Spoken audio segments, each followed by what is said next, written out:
الحمد للہ وکفا والصلاة والسلام علی عباده الذین اصطفى خصوصا علی افضلهم وخاتم النبیین محمد الامین وعلی آلہ وصحبہ اجمعین، اما بعد فاعوذ باللہ من الشیطان الرجیم، بسم اللہ الرحمن الرحیم۔ رب اشرح لی صدری ویسر لی امری واحلل عقدۃ من لسانی یفقہوا قولی۔ اللہم ربنا الہمنا رشدنا واعذنا من شرور انفسنا، اللہم ارنا الحق حقا وارزقنا اتباعہ وارنا الباطل باطلا وارزقنا اجتنابہ، اللہم وفقنا لما تحب وترضى، آمین یا رب العالمین۔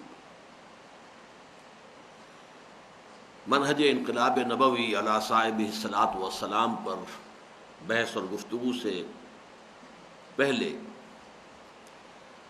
ہمیں معین کرنا چاہیے کہ انقلاب سے مراد کیا ہے۔ لفظی معنی انقلاب کے ہیں بدل جانا، تبدیل ہو جانا۔ قاف لام بے کا مادہ عربی میں اسی کے لیے آتا ہے، اور دل کو جو قلب کہتے ہیں عربی میں، غالباً اس کی وجہ یہی ہے کہ یہ ہر وقت بدلتا رہتا ہے، اسے چین نہیں ہے کسی ایک حالت پر، کبھی یہ سکڑ رہا ہے کبھی یہ پھیل رہا ہے۔ جسم کے ہر عضو کے لیے آرام ہے لیکن اس کے لیے آرام نہیں ہے۔ یہ قلب ہر دم بدلنے والی شے۔ قلبہ باب تفعیل سے آئے گا، قلبہ یقلبو، تو کسی اور شے کو بدل دینا۔ اور انقلاب باب انفعال میں اس کا خاصہ یہ ہے کہ خود اپنے اندر اثر پذیری، کسی چیز کا تأثر قبول کرنا۔ تو انقلاب کے معنی ہوں گے خود بدل جانا، خود تبدیل ہو جانا، خود لوٹ آنا، خود پلٹ آنا، یہ بھی اس کے مفہوم میں شامل ہے۔ یہ تو لفظی مفہوم ہوا۔ اصطلاحی طور پر اگرچہ لفظ انقلاب اردو میں اور ریولوشن انگریزی میں، یہ تقریباً ہر شے کے ساتھ ایڈ ہو جاتا ہے۔ ذہنی انقلاب، فکری انقلاب، اخلاقی انقلاب، سیاسی انقلاب، معاشی انقلاب، تعلیمی انقلاب، جس چیز کے ساتھ آپ چاہیں لفظ جو ہے ایڈ کر لیں۔ اسی طرح انگریزی میں بھی ریولوشن، اس کے لیے مختلف جو ہیں الفاظ آ سکتے ہیں۔ البتہ تھوڑا سا فرق یہ ہے کہ اردو میں کسی ملک میں اگر فوج جو ہے وہ سویلین حکومت کا تختہ الٹ کر خود اقتدار پر قابض ہو جائے تو اسے ہم فوجی انقلاب کہتے ہیں۔ انگریزی میں اس کے لیے لفظ ریولوشن نہیں آتا، کوڈیٹا، ریولوشن اسے نہیں کہتے۔ لیکن یہ کہ یہ جو اصل اصطلاح جس کے حوالے سے آج ہمیں گفتگو کرنی ہے، اس کے اعتبار سے انقلاب کے معنی ہے انسانی معاشرے میں اجتماعی نظام میں کوئی بنیادی تبدیلی پیدا ہو جانا۔ اس کے پس منظر کو یوں سمجھیے کہ آج پوری دنیا میں یہ بات مانی جاتی ہے، ہم اسے تسلیم نہیں کرتے لیکن دنیا میں مانی جاتی ہے کہ انسانی زندگی کے دو گوشے ایک دوسرے سے بالکل جدا ہیں۔ ایک مذہب کا معاملہ ہے، وہ خالص انفرادی معاملہ ہے، کوئی شخص جو چاہے بلیو کرے، خدا کو مانے نہ مانے، ایک کو مانے ہزار کو مانے، جو چاہے، جس طرح چاہے اس کی پوجا پاٹ کرے، ورشپ کرے، عبادت کرے۔ اسی طریقے سے کچھ سوشل فنکشنز، کوئی رائٹس اینڈ ریچولز، یہ بھی جیسے چاہیں لوگ کر لیں۔ بچہ پیدا ہو تو خوشی کیسے منائیں، شادی کرنی ہے تو کیسے سالمنائز کریں، کوئی فوت ہو گیا ہے ڈیڈ باڈی کا کیا حشر کریں، اسے دفن کریں، جلائیں، کیا کریں۔ یہ ساری چیزیں جو ہیں یہ سوشل کسٹمز، یہ تو ہے انسان کا انفرادی معاملہ، ہر شخص کو اس میں کھلی آزادی ہے۔ یعنی عقائد نمبر ایک، بلیفز یا ڈوگما، پھر موڈز آف ورشپ، عبادات کے طریقے نمبر دو، سوشل کسٹمز نمبر تین۔ ان تینوں کو جمع کر لیجئے، بریکٹ کر لیجئے۔ یہ ہے انسان کی انفرادی زندگی کا معاملہ، جو شخص جس طرح چاہے کرے۔ امریکہ میں آپ کو کھلی آزادی ہے، مسلمان کی حیثیت سے آپ جو بھی عقائد ہیں وہ رکھیں اور جو عبادات کرنا چاہتے ہیں کریں، جس طرح چاہیں عید منائیں، جس طرح چاہیں اپنے مردوں کو دفن کریں۔ لیکن دوسرا حصہ جو ہے انسانی زندگی کا اجتماعی، جس کے لیے عام طور پر 3 الفاظ استعمال ہوتے ہیں: دی پولیٹیکل سسٹم، سیاسی نظام; دی اکنامک سسٹم، اقتصادی یا معاشی نظام; دی سوشل سسٹم، معاشرتی نظام۔ اور بسا اوقات ان تینوں کو جوڑ کر ایک اصطلاح بنائی جاتی ہے، the politico socio economic system. انہیں جوڑ دیا جاتا ہے چھوٹے چھوٹے وہ اس کے اندر درمیان لگا کر، دی پولیٹیکو سوشو اکنامک سسٹم، اس لیے کہ ظاہر بات ہے کہ حیات انسانی ایک وحدت ہے، تو یہ جو اجتماعی نظام ہے کسی معاشرے کے اندر، یہ بھی ایک وحدت کی حیثیت سے ہوتا ہے۔ اس کا جو سیاسی نظام ہوگا اس کے ساتھ ہی مطابقت رکھنے والا اس کا معاشی نظام ہوگا، اس کے ساتھ ہی مطابقت رکھنے والا اس کا معاشرتی نظام ہوگا۔ تو اب یہ بھی کہہ سکتے ہیں کہ یہ 3 نظام علیحدہ، اور یہ بھی کہہ سکتے ہیں کہ یہ تینوں مل کر ایک نظام بنتے ہیں، دی پولیٹیکو سوشو اکنامک سسٹم۔ تو انقلاب جس اعتبار سے ہمیں گفتگو کرنی ہے وہ یہ ہے کہ انسانی کسی معاشرے میں، کسی گیون علاقے میں اس پولیٹیکو سوشو اکنامک سسٹم کے کم سے کم ایک پہلو میں کوئی بنیادی تبدیلی آئے تو اسے انقلاب کہتے ہیں۔ سیاسی نظام میں کوئی بنیادی تبدیلی آ جائے، معاشی نظام میں کوئی بنیادی تبدیلی آ جائے، معاشرتی نظام میں کوئی بنیادی تبدیلی آئے، تب تو انقلاب کہلائے گا۔ باقی عقائد میں تبدیلی آ گئی تو اس سے وہ انقلاب نہیں کہلاتا۔ اس کی سب سے بڑی مثال کیا ہے کہ سن 300 عیسوی کے لگ بھگ جو ایمپرر کانسٹنٹائن تھے، قسطنطین جو اس وقت کے رومن ایمپرر تھے، وہ عیسائی ہو گئے۔ اس سے پہلے رومن امپائر میں عیسائیوں کو سخت پرسیکیوٹ کیا جاتا تھا۔ اب جب وہ خود شہنشاہ عیسائی ہو گیا اور پوری رومن امپائر عیسائی ہو گئی ایک دم ماس کر ونشر، اس سے بڑا جو ہے یوں سمجھیے کہ تبدیلی کا معاملہ مذاہب کی تاریخ میں کبھی نہیں ہوا۔ ایک پوری کی پوری عظیم سلطنت جو ہے وہ اس نے اپنا مذہب تبدیل کر لیا، لیکن اسے کبھی بھی ریولیوشنز کی فہرست میں نہیں گنا گیا، اس لیے کہ جو پولیٹیکل سوشو اکنامک سسٹم تھا وہ جو کا تو رہا، وہی بادشاہت رہی، وہی فیوڈل سسٹم رہا، وہی جو ان کے ہاں طور طریقے تھے سب رہے، کوئی بنیادی تبدیلی آئی ہی نہیں۔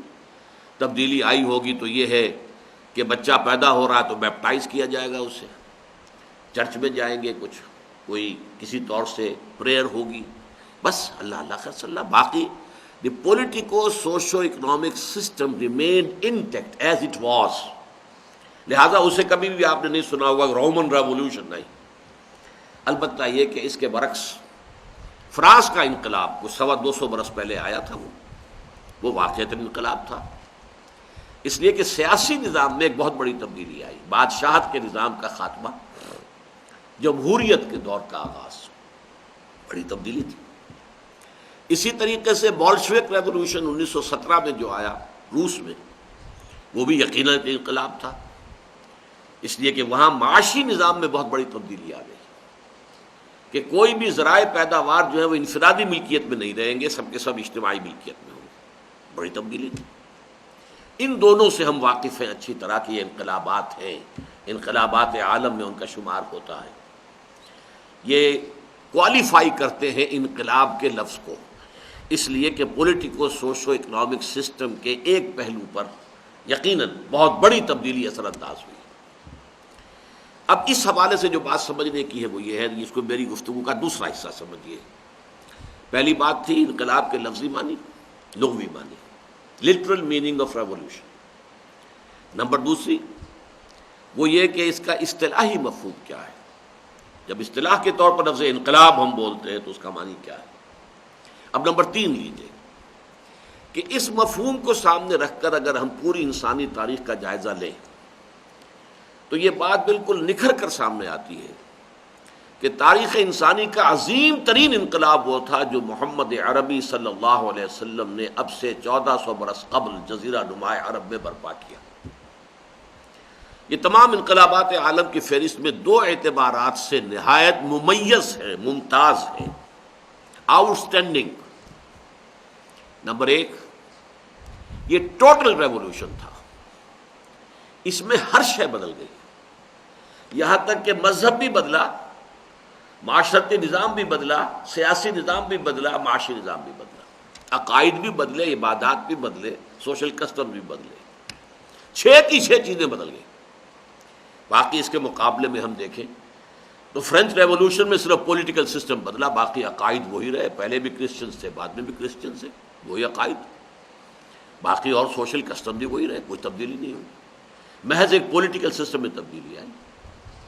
اسی طریقے سے بولشوک ریولوشن میں صرف معاشی نظام بدلا ہے اور کچھ بھی نہیں بدلا، باقی عیسائی کے عیسائی رہے، وہی ان کے گرجے موجود رہے، سب کچھ تھا، اور کیا تبدیلی آئی؟ سوشل کسٹم میں بھی کوئی تبدیلی نہیں آئی، شادیاں اسی طریقے سے جیسے ہوتی تھی ہوئی۔ لیکن یہ ہے کہ ان دونوں کے پس منظر میں آپ جائزہ لیجئے تو حضور صلی اللہ علیہ وسلم کے انقلاب، آپ کے ذریعے جو انقلاب برپا ہوا، اس میں نے یہ الفاظ کہیں لکھے بھی ہیں کہ خوردبین لگا کے جائزہ لینا پڑے گا کہ کیا کوئی چیز ایسی رہ گئی کہ جو نہ بدلی ہو۔ عقائد بدل گئے، اخلاق بدل گئے، شب و روز کے انداز بدل گئے، اقدار بدل گئی، ویلیوز، دی ویلیو سسٹم،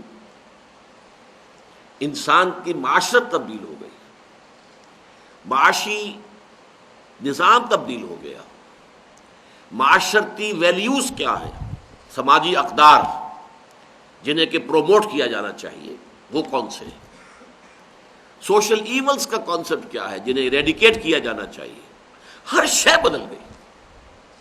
پھر سیاسی نظام بدل گیا، قانون بدل گیا، فوجداری قوانین بدل گئے، دیوانی قوانین بدل گئے، قانون شہادت بدل گیا، فیملی لاز بدل گئے، ہر شے بدل گئی۔ تو واقعہ یہ ہے کہ تاریخ انسانی کا صرف ایک انقلاب ہے کہ جو ٹوٹل ریولوشن ہے، باقی جتنے بھی بڑے بڑے نام ہم لیتے ہیں وہ سب کے سب پارشل ریولوشنز تھے۔ چنانچہ اس بات کی گواہی دی ہے مختلف لوگوں نے۔ دیکھیے ہم تو مسلمان ہیں، محمد کے کلمہ گو ہیں صلی اللہ علیہ وسلم، ہم تو جتنی بھی ثنا کریں، حمد کریں، نعت کہیں، ہمارے لیے کم ہے۔ لیکن اصل بات یہ ہے کہ جو عربی کا ایک مقولہ ہے کہ الفضل ما شہدت بہ الاعداء، اصل فضیلت تو وہ ہوتی ہے جس کی گواہی دشمن دے، دشمن مانے کہ ہاں اس میں یہ فضیلت ہے، اس میں یہ بات بڑی اعلیٰ ہے، بہت عمدہ ہے، یہ ماننی پڑتی ہے۔ اس اعتبار سے اس صدی کے 3 جو گواہ ہیں وہ پیش کرنا چاہتا ہوں، جو مسلمان نہیں، غیر مسلم۔ ایم این رائے، یہ ایک بہت بڑا کمیونسٹ لیڈر تھا جو کمیونسٹ ریولوشن کے بعد کمیونسٹ انٹرنیشنل ایک پارٹی بنی تھی، جو کہ یوں سمجھیے کہ ٹوٹل دنیا کے اندر اس انقلابات کی نگرانی کرنے والی ایک وہ پارٹی تھی، اس کا یہ رکن تھا، بہت بڑا انقلابی آدمی۔ اس نے 1920 میں اسی لاہور میں لیکچر دیا تھا، بریڈ لا ہال میں، اب تو وہ ختم ہو چکا ہال، the historical role of Islam, اور اس میں اس نے کہا کہ تاریخ انسانی کا عظیم ترین انقلاب وہ تھا جو محمد نے برپا کیا صلی اللہ علیہ وسلم۔ ہندو ہے، کمیونسٹ ہے، حضور سے اس کا کوئی اعتقادی رشتہ نہیں ہے، لیکن حقائق کے اعتبار سے، تاریخ کے اعتبار سے جو حقائق ہیں ان کو ماننا اور تسلیم کرنا جو ہے وہ ضروری ہے۔ یہ کتاب اب بھی انڈیا میں چھپتی ہے، ہسٹوریکل رول آف اسلام، ہمارے ہاں نہیں دستیاب۔ پھر آئیے ایچ جی ویلز، یہ مشہور ہے، انگلش ایک مصنف ہے، یہ انگریز، زیادہ اس کی شہرت ہے سائنٹیفک فکشن کے حوالے سے۔ اس نے کہانیاں لکھنی شروع کی تھیں کہ آئندہ جو ہے سائنس کی ترقی ایسے ہوگی تو یوں ہو جائے گا، ابھی وہ ترقیاں ہوئی نہیں تھیں، یہ خواب دیکھ رہا تھا، اسے کہتے ہیں سائنٹیفک فکشن۔ لیکن اس نے تاریخ انسانی پر بھی 2 کتابیں لکھی ہیں، short history of the world اور دوسری ہے concise history of the world, اور بہت عمدہ ہے کتاب، اس میں کوئی شک نہیں۔ مطلب یہ کہ ایک والیوم میں آپ پوری انسانی تاریخ کو اگر دیکھنا چاہیں، ورنہ تو نہ معلوم کیا کچھ پڑھنا پڑے گا انسان۔ Concise history of the world میں اس نے جب حضور پر چیپٹر جب اس نے لیا تو اگرچہ بعض اعتبارات سے شدید رقیق حملے کیے حضور پر، خاص طور پر تعدد ازدواج جو ہے، حضور نے شادیاں کی۔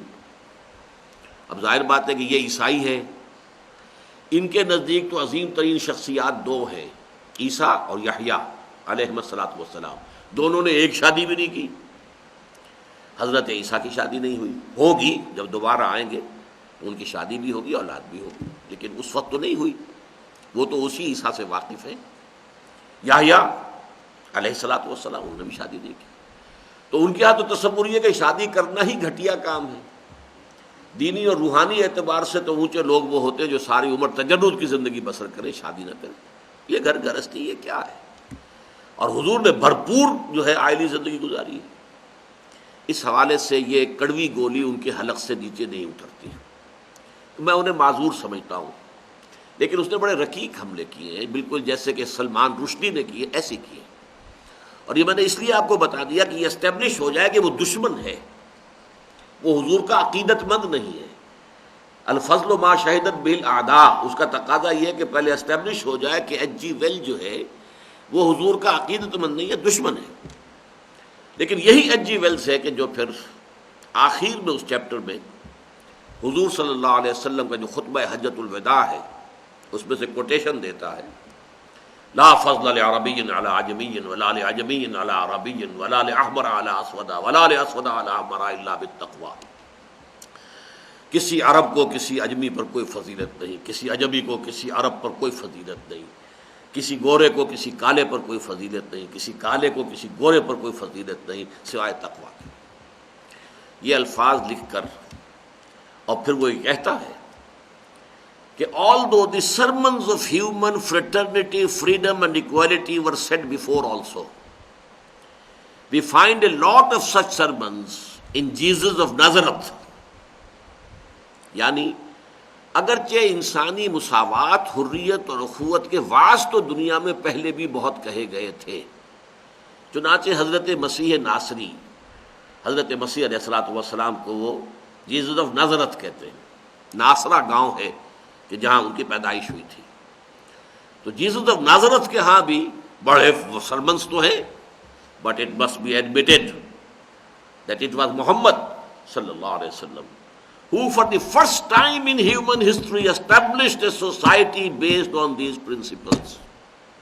محمد وہ پہلی شخصیت ہے پوری انسانی تاریخ کی جنہوں نے تاریخ انسانی کے دوران پہلی مرتبہ ان اصولوں پر ایک معاشرہ بالفعل قائم کیا۔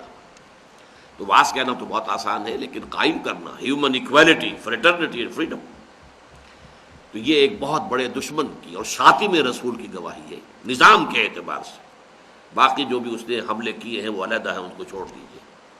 لیکن ایک بات نوٹ کر لیجئے کہ جو جدید ایڈیشن اس کا اب اس کتاب کا مل رہا ہے بازار میں، اس میں سے یہ حصہ نکال دیا گیا ہے۔ مصنف تو مر گیا، بہت عرصہ ہوا، اب جو نئے ایڈیٹرز ہوتے ہیں تو وہ ایڈٹ کرتے ہیں کتاب کو، تو ان کے حلق سے یہ کڑوی گولی اتری نہیں کہ یہ ایک بات کیسے ہم شائع کر دیں۔ لہذا کہیں آپ جا کر دیکھیں وہ concise history of the world اور اس میں یہ الفاظ نہ ملیں تو آپ مجھ سے سوء ظن آپ کو ہو جائے، لیکن یہ کہ وہ نسخے جو ہیں سابقہ ایڈیشنز کے وہ ہماری جو پرانی لائبریریاں ہیں ان میں مل جاتے ہیں، Punjab university library, public library مل جائے گی۔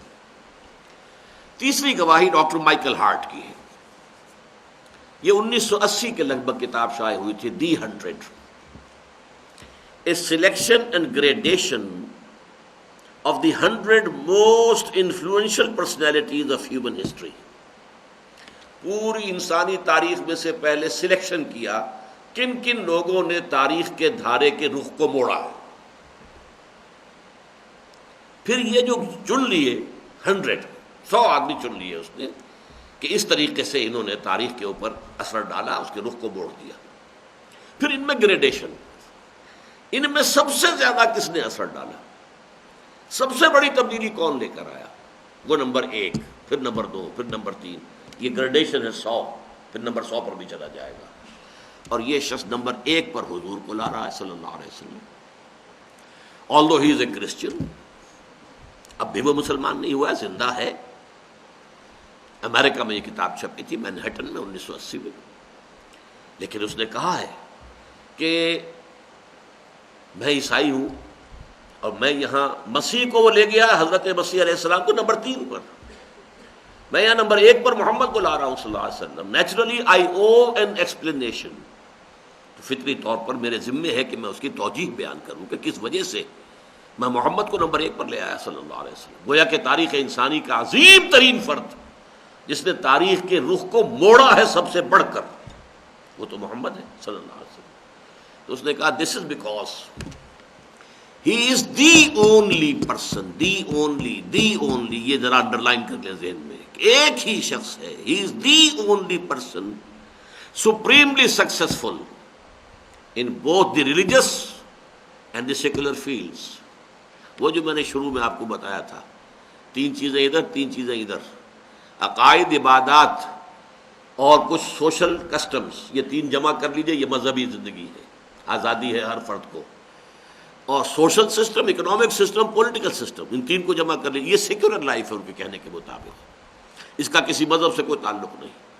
اب وہ کہتا ہے کہ عظیم انسان جتنے بھی تاریخ میں ہم نے دیکھے، وہ یا تو ادھر اونچے ہیں تو ادھر ان کا کوئی مقام نہیں، یا ادھر کو اونچا مقام ہے تو ادھر کوئی حیثیت نہیں، یا کروخے لوگ ہیں. گوتم بدھ ہے، مذہب بہت بڑا پیدا کیا، حکومت ریاست کے تو کوئی اصول نہیں دیے، نہ بنائی، نہ کوئی مثال قائم کی. حضرت مسیح نے مذہب تو بہت بڑا کھڑا کر دیا، لیکن ریاست، حکومت تو کوئی نہیں بنائی، شادی بھی نہیں کی. اس اعتبار سے شخصیت یکرخی ہوئی. اسی طریقے سے دوسری طرف جائیے، اسکندر اعظم بہت بڑا فاتح تھا، کہاں مقدونیہ اور کہاں دریائے بیاس پنجاب کا پہنچ گیا، لیکن اخلاقی روحانی اعتبار سے آپ 0 بھی نہیں کہہ سکتے، اسے مائنس پہ لے کے جانا پڑے گا. اس کا برعکس اٹیلا، بہت بڑا ان جو بہت بڑا کانکرر تھا، وہ منگولیا اس علاقے سے چل کر جو ہے وہ ڈینیوب کی وادی تک پہنچ گیا، یورپ تک پہنچ گیا فتح. لیکن انتہائی وحشی خونخوار لوگ، ان کا مذہب سے، اخلاق سے کیا تعلق؟ تو اگر ادھر بہت اونچے تو ادھر 0، ادھر بہت اونچے تو ادھر 0. ایک ہی شخص ہے، اس کا کہنا ہے کہ جو دونوں میدانوں میں انتہائی کامیاب. یہ میں نے 3 گواہیاں آپ کو دی ہیں، اس لیے کہ ٹوٹل ریولوشن، میرا جو پروپوزیشن ہے جو میں نے آپ کے سامنے رکھی ہے، کہ پوری انسانی تاریخ میں ٹوٹل ریولوشن، ایک کلی انقلاب کی صرف ایک ہی مثال ہے، اور وہ انقلاب محمدی ہے صلی اللہ علیہ وسلم. دوسری بات جو کہ ممتاز کرتی ہے انقلاب محمدی کو صلی اللہ علیہ وسلم بقیہ تمام انقلابات سے، وہ یہ ہے کہ بقیہ جتنے انقلابات ہوئے ان میں انقلابی فکر دینے والے کچھ اور لوگ تھے، وہ مرد میدان نہیں تھے، میدان میں آ کر قیادت نہیں کر سکے انقلابی پروسیس کی، انقلابی جد و جہد کی، بلکہ میدان میں آ کر انقلاب برپا کرنے والے لوگ بالکل کوئی اور تھے. اور یہ بھی ہے کہ یہ جنریشنز میں مکمل ہوا ہے کام جا کر. والٹیئر، روسو وغیرہ وغیرہ، یہ بڑے اہل قلم تھے، مصنفین تھے، انہوں نے مضامین لکھے، انہوں نے فکر دیا، اس کی بنا پر فرینچ ریولوشن آیا. لیکن یہ ڈیسک ورکر سے لکھنے والے تھے، اللہ اللہ خیر صلی اللہ، مرد میدان تھے ہی نہیں.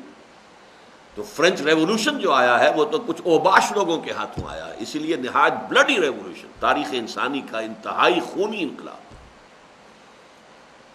اسی طریقے سے بولشوک ریولوشن، جرمنی میں اور انگلینڈ میں بیٹھ کر 2 اشخاص کتاب لکھتے ہیں، ایک ڈاس کیپیٹال، مارکس اور اینجلس. فکر انہوں نے دیا، لیکن وہ اپنی زندگی میں کسی ایک گاؤں میں بھی انقلاب نہیں لا سکے. فرانس میں اور انگلینڈ میں وہ انقلاب کبھی آیا ہی نہیں. انقلاب رشیا میں آیا، بولشوکس مونشوکس 2 پارٹیاں بنی، دونوں کی کشاکش بھی تھی آپس میں، لیکن دونوں اس انقلاب کے لیے جو ہے کام بھی کر رہے تھے. آخر میں بولشوکس جو ہے ان کا پلڑا بھاری ہوا، عین وقت پر لینن جو ہے پہنچ گیا، کہ جو کہ اس سے پہلے جو ہے جلا وطنی کی زندگی گزار رہا تھا، ایک مال گاڑی کے ڈبے میں چھپ کر آیا ہے، اور اس نے آ کے انقلاب کی جو ہے وہ قیادت سنبھال لی.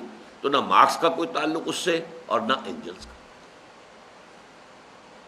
اس کے برعکس حضور کا انقلاب ایک لائف سپین میں مکمل، ایک ہی شخص ہے جس نے کہ ابتدائی دعوت دی، ابتدائی فکر دیا. He was all alone when he started his mission.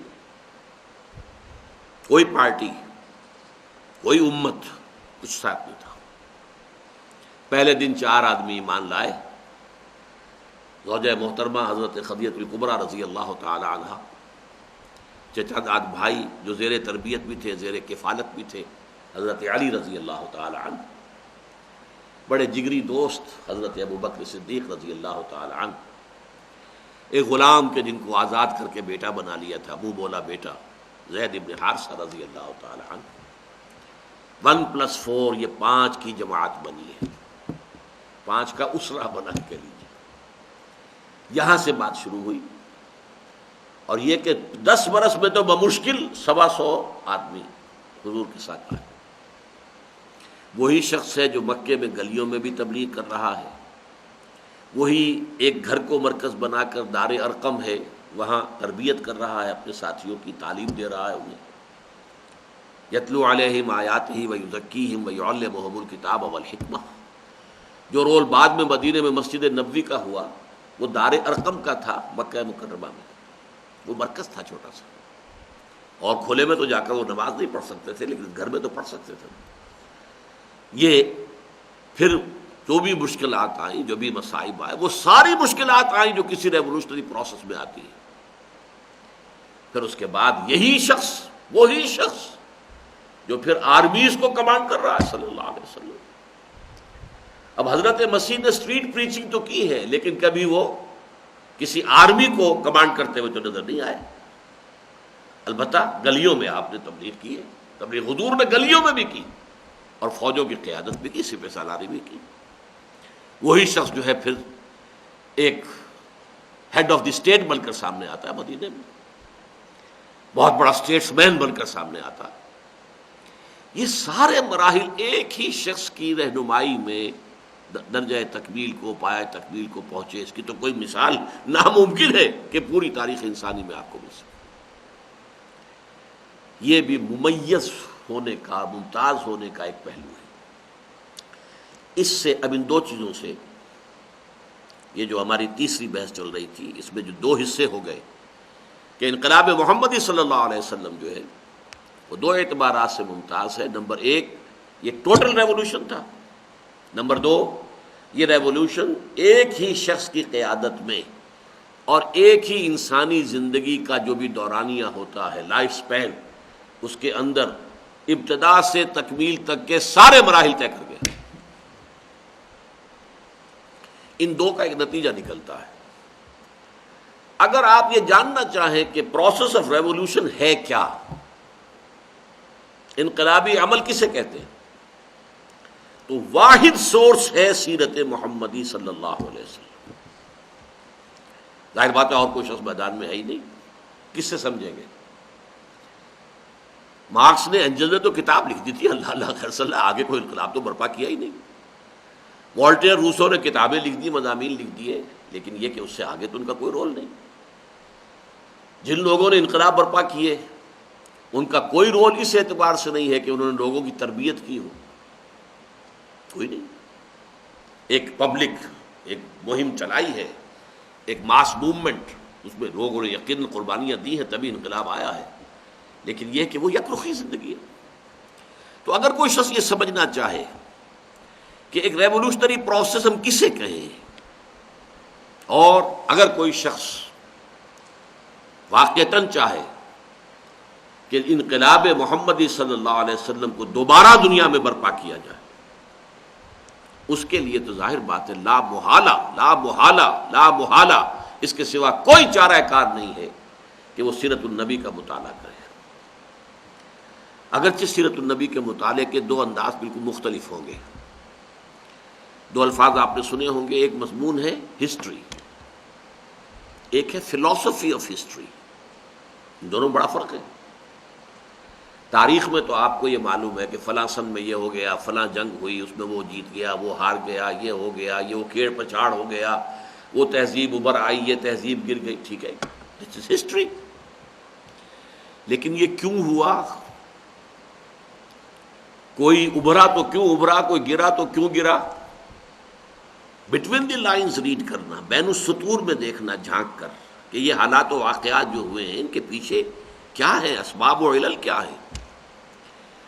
اس اعتبار سے سیرت کا مطالعہ محض سیرت کے اعتبار سے نہیں بلکہ فلسفہ سیرت کے اعتبار سے.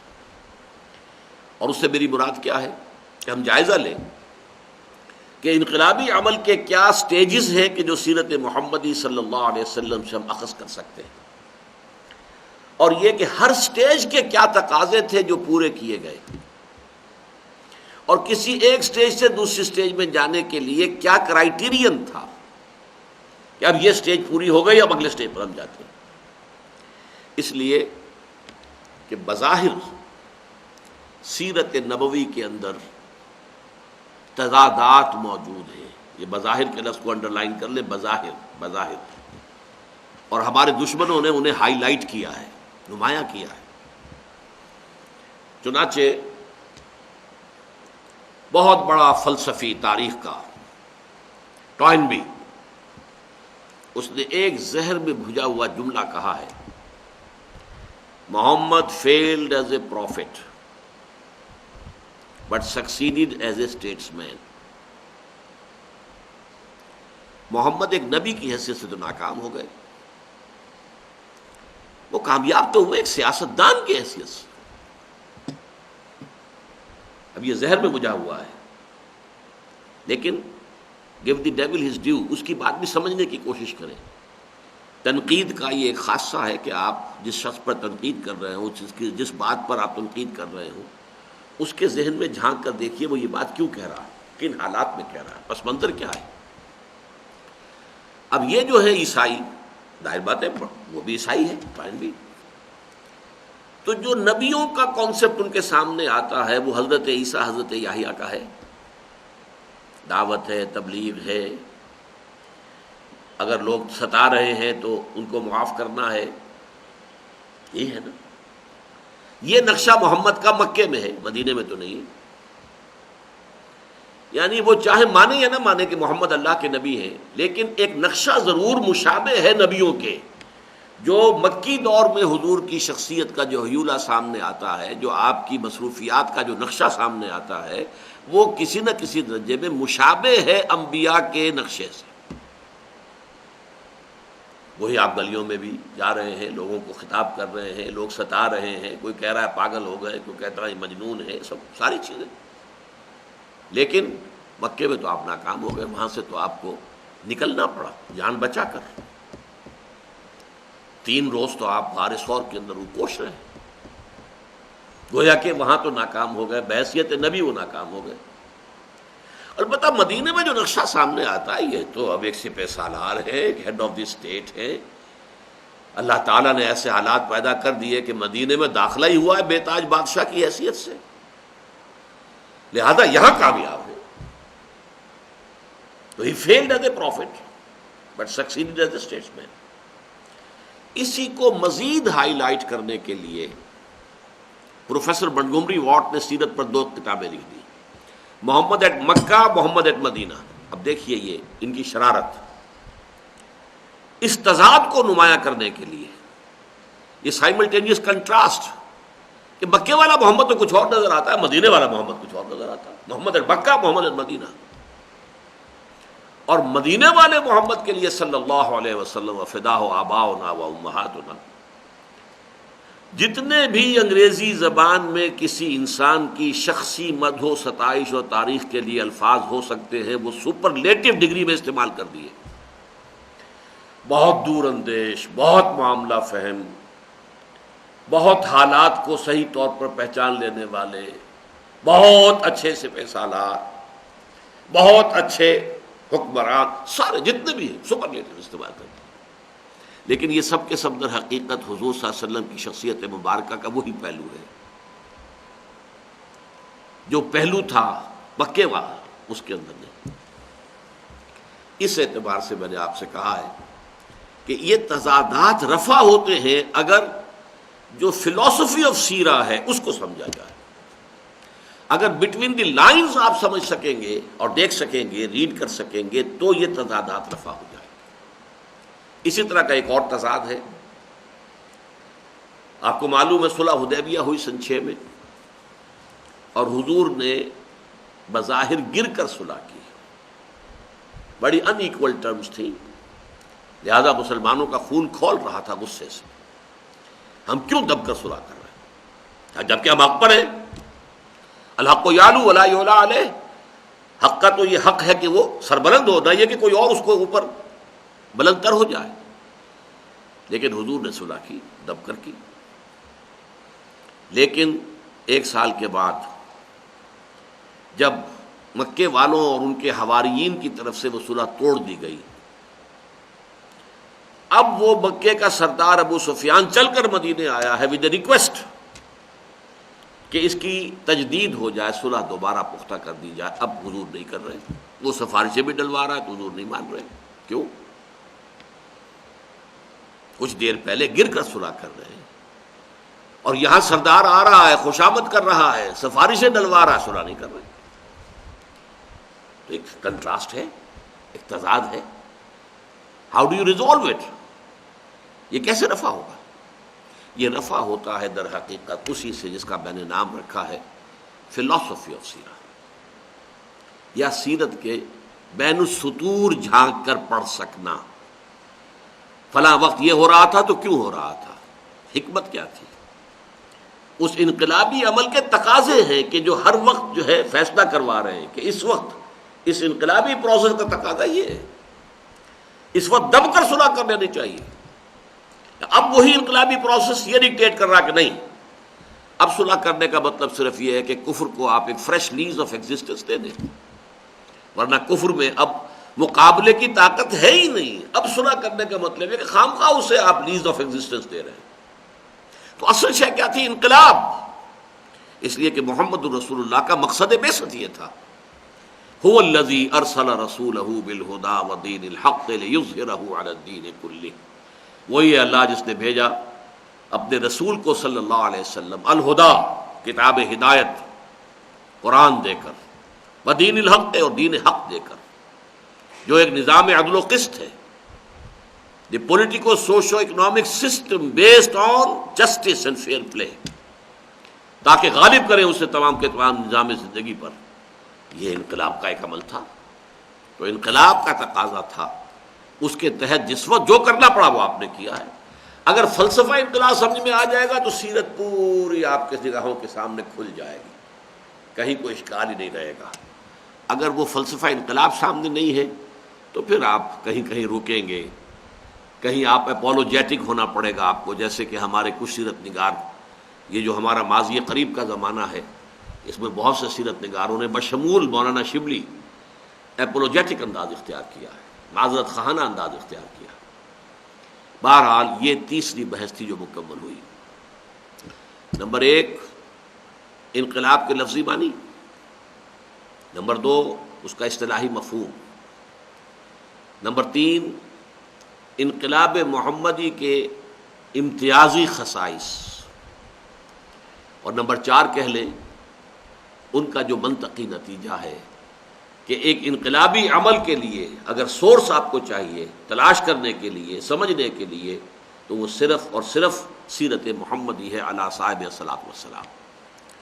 اب آئیے، میں جو بھی آپ کے سامنے انقلابی عمل اور اس کے اعتبار سے حضور کی سیرت کا تجزیہ رکھوں گا اس کو 2 مرحلوں میں۔ پہلا مرحلہ یہ ہے کہ کچھ سٹیپس ہیں جو میں نے سیرت محمدی سے اخذ کیے ہیں علی صاحب الصلاۃ والسلام، لیکن ان کو میں بیان کرنا چاہتا ہوں مذہبی اصطلاحات میں نہیں، بلکہ جنرل اصطلاحات جن کو آپ سمجھتے ہو، آج کے دور کی اصطلاحات۔ اس لیے کہ جو مذہبی اصطلاحات ہیں ان کے مفہوم میں زمانے کے گزرنے کے ساتھ ساتھ بہت کچھ تغیر و تبدل ہوا ہے، بہت سے الفاظ کے مفہوم اور معنی محدود ہو گئے ہیں، لیکن وہ معنی اس درجے ہمارے ذہنوں میں اور ہماری فکر میں راسخ ہیں کہ لا محالہ وہی تصور ان کے ساتھ آتا ہے، محدود مذہبی تصور۔ اس لیے انہی تصورات کے لیے جنرل ٹرمز جو جدید اصطلاحات ہو ان کے حوالے سے پہلے میں آپ کو سمجھاؤں گا کہ یہ ہے انقلابی عمل کے مختلف سٹیجز۔ پھر جب یہ خاکہ تیار ہو جائے گا تو پھر اس میں ہم رنگ بھریں گے سیرت محمدی علی صاحب الصلاۃ والسلام سے۔ دیکھیے میں نے جو اخذ کیا ہے سیرت سے، حضور کی سیرت سے صلی اللہ علیہ وسلم، 6 سٹیپس ہیں انقلاب کے، انقلابی عمل کے، جو کسی ملک میں، کسی خطہ زمین میں انقلاب کی تکمیل کے لیے لازم ہے۔ اور پھر ایک 7واں سٹیپ ہے اس انقلاب کے ایکسپورٹ ہونے میں، انٹرنیشنلائز ہونے میں، اس لیے کہ حقیقی انقلاب جغرافیائی یا قومی یا سیاسی حدود کے اندر نہیں رہ سکتا، وہ پھیلتا ہے، وہ جغرافیائی حدود سے نکلتا ہے، وہ قومی حدود سے نکلتا ہے۔ یہ 7واں سٹیپ ہے۔ پہلے 6 سٹیپس جو ہیں وہ کسی ایک علاقے میں، کسی ایک خطے میں، کسی ایک ملک میں انقلاب کے عمل کے لیے وہ 6 سٹیجز ہیں جو میں نے اخذ کی ہے سیرت محمدی سے صلی اللہ علیہ وسلم، لیکن جنہیں میں عمومی اصطلاحات کے حوالے سے آپ کے سامنے رکھوں گا۔ پہلا سٹیپ، کوئی انقلابی نظریہ ہونا چاہیے جس کی اشاعت کی جائے۔ ظاہر بات ہے کہ ہر نظام کی بنیاد کسی نظریے پر ہوتی ہے۔ کمیونزم کی بنیاد مارکسزم پر تھی۔ مارکسزم ایک فلسفہ تھا، ایک نظریہ تھا، اس کی بنیاد پر جو نظام بنا وہ کمیونزم ہے۔ تو کوئی نہ کوئی انقلابی نظریہ ہونا چاہیے، انقلابی فلسفہ ہونا چاہیے جس کو عام کیا جائے۔ یہ پہلا سٹیپ ہے۔ البتہ اس میں 2 چیزیں اس انقلابی نظریے کی کوالیفیکیشن کے لیے۔ نمبر 1، وہ انقلابی نظریہ واقعتاً انقلابی ہونا چاہیے، اس معنی میں کہ جو existing politico socio economic system ہے اس وقت ملک کے اندر، اس کی کسی نہ کسی ایک جڑ کے اوپر وہ کلہاڑا بن کر گرتا ہو، ورنہ وہ انقلابی نہیں ہے۔ ایگزسٹنگ نظام پر آپ کلہاڑی چلا ہی نہیں رہے تو انقلاب کا کیا سوال ہے؟ چاہے سیاسی نظام پر، چاہے معاشی نظام پر، چاہے سماجی نظام پر کلہاڑے کی طریقے سے وہ گرے، تب وہ حقیقت میں ایک انقلابی نظریہ ہے، ورنہ وہ ایک سرمن ہے، وعظ ہے، اخلاقی تعلیم ہے۔ انقلابی نظریہ وہی ہوگا جو existing politico socio economic system کے کسی نہ کسی بنیادی جڑ کے اوپر وہ تیشے کا کام دے۔ نمبر 2، بہتر تو یہ ہے کہ وہ انقلابی نظریہ نیا ہونا چاہیے، جو اپنی اصطلاحات نئی وضع کرے گا، اپنی ٹرمینالوجی نئی وضع کرے گا اور اسی کے حوالے سے اپنی دعوت کو پھیلائے گا۔ لیکن یہ بھی ہو سکتا ہے کہ کوئی پرانا نظریہ ہو، پرانا فلسفہ ہو، لیکن اگر نظریہ پرانا ہے، قدیم ہے، تو اسے وقت کے، اس زمانے کے جو ایڈیم ہے اور جو ذہنی سطح ہے اس پر اثر نو، اس کی تعبیر اور اس کو اصطلاحات جدیدہ کے حوالے سے لوگوں کے سامنے پیش کرنا ہوگا۔ ری انٹرپریٹیشن اسی نظریے کی، according to the current medium and according to the level of understanding, level of consciousness of that society، آپ کو اس نظریے کو ری انٹرپریٹ کرنا پڑے گا تاکہ وہ آپ کے معاشرے کے اندر لوگ سمجھیں اسے، اور وہ انقلابی پیغام جو ہے وہ لوگوں کے ذہنوں تک پہنچے۔ یہ 2 شرائط اگر پوری نہیں ہوتی تو پھر وہ انقلابی نظریہ نہیں ہے، کسی انقلاب کا نقطہ آغاز نہیں بن سکتا۔ اور تیسری بات اس ضمن میں یہ نوٹ کیجئے کہ پھر اس زمانے میں جو بھی ذرائع ابلاغ اویلیبل ہوں ان سب کے ذریعے سے اسے پھیلانا ہوگا۔ اب ایک وقت میں نہ لاؤڈ سپیکر تھا، نہ چھاپے خانہ تھا، لیکن جو بھی ذریعہ تھا، اسٹریٹ پریچنگ تھی، کہیں کھڑے ہو کر تقریر کر دینا، لوگوں کو مجمع کے اندر خطاب کو، ٹھیک ہے کیجیے، واٹ ایور از اویلیبل۔ آج اگر آپ کے پاس وسائل و ذرائع ہے، پرنٹ میڈیا ہے، الیکٹرانک میڈیا ہے، جو ذرائع بھی ہیں، اگر آپ انہیں استعمال نہیں کرتے تو گویا کہ آپ اپنے انقلاب کے پاؤں پر کلہاڑی خود مار رہے ہیں۔ You have to use all the available means of communication کہ جس کے ذریعے سے آپ اس انقلابی نظریے کو ایک بہت بڑے پیمانے پر اس معاشرے کے اندر پھیلا دیں۔ اقول قولی ھذا واستغفر اللہ لی ولکم ولسائر المسلمین والمسلمات۔